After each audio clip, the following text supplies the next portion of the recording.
The sun hung low over the city skyline, casting long beams of golden daylight across cracked sidewalks, as if trying its best to warm places the world had forgotten.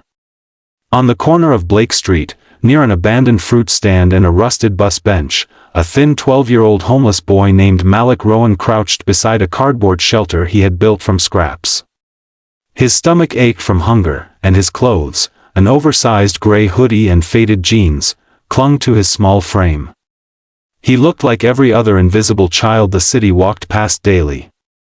But that morning, as birds fluttered above and cars honked distantly, Malik heard something that froze his heart and changed the course of countless lives.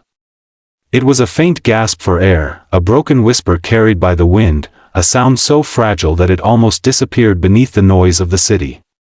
Malik followed it, running across the abandoned lot, and what he discovered next would shake the world far beyond that street. If you believe kindness and second chances can change lives, please like, comment, share, and subscribe to Kindness Tales. Your support keeps these real feeling stories alive. Malik reached a narrow alley behind a row of cafes, where trash bins lined the wall like neglected soldiers. There, slumped beside a stack of cardboard boxes, was a woman who looked completely out of place. She wore a tailored ivory blouse, now smeared with dirt, and expensive jewelry glistened weakly on her trembling hands. Her breathing was shallow, her lips pale, and her eyes fluttered in pain as if she were trying to cling to consciousness. Malik didn't know her name, but the city would later learn she was Marissa Hale, a reclusive millionaire known for her philanthropic investments, though she mostly stayed out of public view. To Malik, she was simply a stranger in desperate need. His instinct told him to run for help, but he already knew what people would say if he asked. They would see a homeless kid, dirty, hungry, and assume he was lying or trying to cause trouble. The city had taught him that. So instead, he did what he had taught himself to do since losing his mother to illness 2 years earlier. He stepped in because no one else would. Malik dragged a crate closer and propped her shoulders gently, whispering encouragement though he wasn't sure she could hear. He dipped his hands into the nearby fountain and brought back handfuls of water to wet her lips. He ran to the street waving his arms until a passing cyclist agreed to call emergency services. Everything was a blur, the sirens, the paramedics rushing in, and one of them saying that if Malik hadn't acted exactly when he did, she wouldn't have survived. Once the ambulance took her away, Malik returned to his cardboard shelter, unsure if he would ever see her again. Saving her didn't bring him a warm meal, a safe bed, or a family. But deep inside, he felt something he hadn't felt in years: purpose. The city carried on, people rushing to work, birds chirping under the daylight sky, but Malik's life remained the same. He didn't expect gratitude. He didn't even expect the woman to remember him. Yet fate was about to intervene in a way none of them could have predicted. Marissa Hale woke up in a private hospital room 3 days later, confused, weak, but alive. Her assistant relayed the entire story: the boy, the alley, the water, the desperate attempts to keep her awake, the frantic waving for help. She lay motionless for a long time, stunned that a child living with nothing had saved her life when an entire city had walked by without noticing. Marissa insisted they find him. Day after day, her staff searched shelters, food pantries, bus stops, and alleyways until finally, on a bright afternoon, they spotted the same boy curled beneath a broken billboard, sketching a bird with a dull pencil. When she approached him, dressed casually and accompanied only by her driver, Malik barely recognized her. She looked healthier now, regal yet gentle, with warm brown eyes full of gratitude. She didn't ask for explanations or demand anything from him. Instead, she sat beside him on the rough pavement, ignoring the strange looks from pedestrians. She knew immediately she was sitting with someone extraordinary. Malik told her about losing his mother, being separated from his father after he fell into addiction, and surviving by collecting recyclables. He spoke carefully, not seeking pity. He simply told the truth.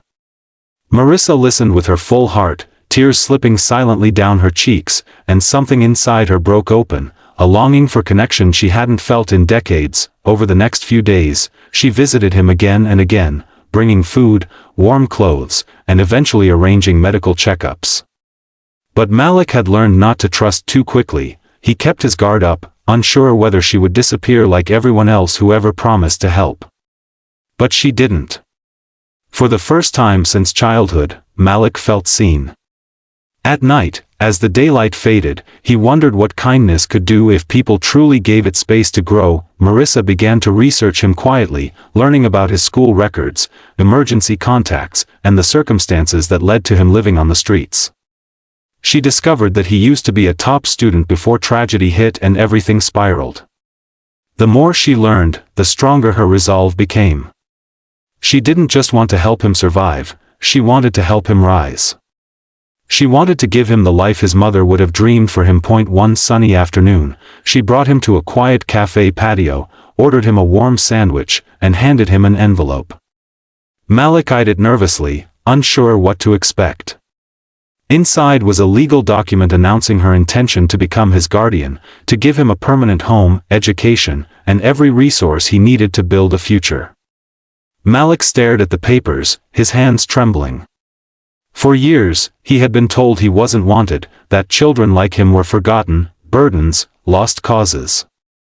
Now a woman he had known for barely a week was offering him the one thing he had prayed for every night, a place where he mattered, but there was more. Marissa revealed that she was the sole owner of several companies, a quiet millionaire who avoided the spotlight but invested in social causes. She explained that wealth wasn't what defined her, but using it to lift people who deserved hope, that mattered. Malik's eyes widened, but she gently touched his hand and told him he saved her not because of who she was, but because of who he was. That, she said, was worth more than all the wealth she possessed. Malik tried to speak, but emotion crushed his voice. He nodded through tears, and as sunlight washed over his face, for the first time in a long time, he felt warmth not just on his skin, but deep inside. Over the months that followed, everything changed. Malik enrolled in a private school, his intelligence quickly catching teachers' attention. Marissa made sure he received therapy, tutoring, and stability. Their bond grew, not as millionaire and rescued stranger, but as family, two people saving each other in ways neither could have predicted. The city eventually learned about the story when a local journalist spotted Malik and Marissa leaving a community center hand in hand. News outlets called it a miracle. Millions shared it across social media. But for Malik, the real miracle was waking up each morning knowing someone cared whether he lived or died. Marissa also reconnected with her own estranged relatives, inspired by Malik's resilience. She revamped her foundation, opening new programs for homeless youth, naming one of them Rowan's Hope, in honor of the boy who reminded her what humanity looked like in its purest form, and though the world celebrated them, they remained grounded. On weekends, they walked through the same streets where Malik once slept, handing out food, warm blankets, and job resources, determined to show others the same compassion that saved both their lives.